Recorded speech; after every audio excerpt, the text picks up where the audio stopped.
যার নিজেরই বাসায় চলে না, তার সেবা করার কি দরকার? কর্ম করে খাও। যদি ব্যাংকের ঋণ থাকে, আমার কাছ থেকে মানুষ টাকা পায়, ধরেন মানুষ আমার কাছ থেকে 2000 টাকা পায়, এক দোকানদার, আমি কি দোকানদারের বাকিটা আগে দেওয়া আমার কাম না? আমার আগে কাম কেনা কর্ম করে কি আমি যদি দোকানের বাহিনা দিয়া যদি মেম্বরিতে দাঁড়ায় আমার মানুষ ভোট দিব? ভোট দিব? তখন মেম্বরিতে আইলে আমার কি করবো? আগে দোকানের বাইরে দিয়ালাম। এটা কইবে নিও? কইব নি? এটা কইব না? আপনি যদি এসএসসি পরীক্ষা তো অনেকেই দিছেন, এসএসসি পরীক্ষা যখন বসবেন, বসার একটা যোগ্যতা আছে না? টেস্ট পরীক্ষায় পাস করতে হয়, ফর্ম ফিল আপ করতে হয়।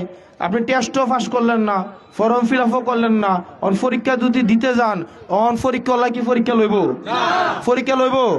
অন পরীক্ষা যদি না দিতে পারেন, এটা কি আরেকজনের দোষ? এটা কি আরেকজনের দোষ?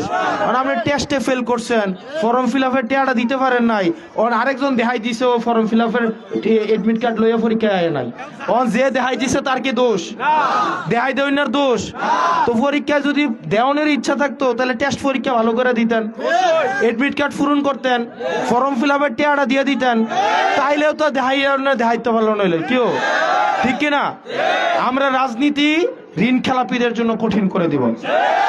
যারা 2100 কোটি টাকা ঋণ খেলাপি করে সংসদে যাওয়ার চেষ্টা করতেছেন, আমরা কথা দিতেছি, আসনাদ আব্দুল্লাহরা বাংলাদেশে বাইচা থাকতে 21 পয়সা বাকি থাইকাও আপনারা সংসদে ঢুকতে পারবেন না। 400 কোটি টাকা, 126 কোটি টাকা, এক দুইটা 126 কোটি টাকা দেখছেন না? আমি দেখি নাই।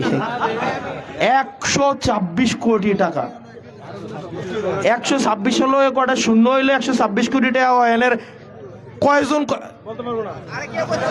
কইতে পারবেন?